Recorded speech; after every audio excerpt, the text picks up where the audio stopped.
Have you ever looked at a patch of weeds and seen anything more than a mess? What if I told you that beneath the chaos of crabgrass and dandelions, there's a secret language waiting to be read?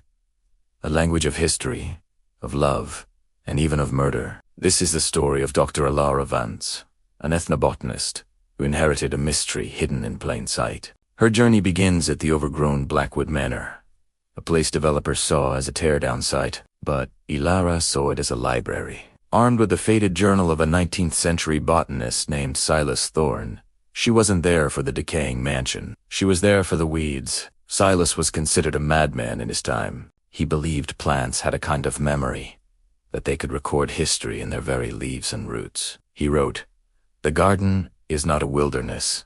It is a sentence. I have planted my confession where no judge can burn it in the soil itself.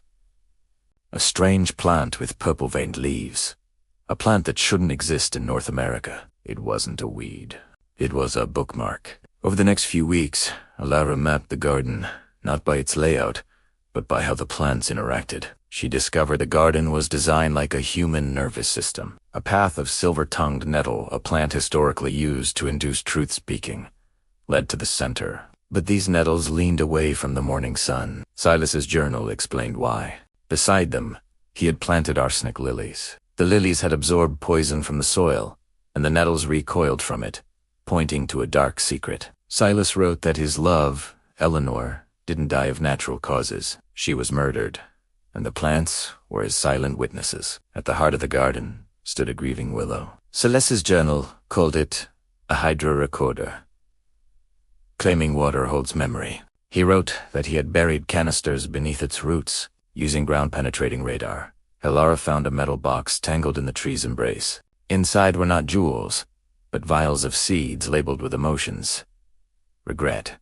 Rage. Alara's own great-great-grandmother, Eleanor Vance, was an environmental whistleblower, poisoned for exposing a local mill dumping mercury. Silas, her secret lover, had spent his life creating a botanical testament to her bravery and a cure he developed too late. When Alara planted the seed labeled Hope, it sprouted into a bioluminescent flower she named Silas's Star. It produced a compound capable of repairing heavy metal damage to the nervous system. Silas had hidden a medical miracle in the weeds, waiting for someone to learn how to listen. Today, Blackwood Manor is a protected research station. Alara decoded the garden's language. She learned that near the gate, Silas had engineered common forget-me-nots, so that when the wind blows, a song passed down through Alara's own family. So next time you see a field of weeds, look closer. You might not just see a garden. You might hear a story. Thanks for watching, and don't forget to subscribe.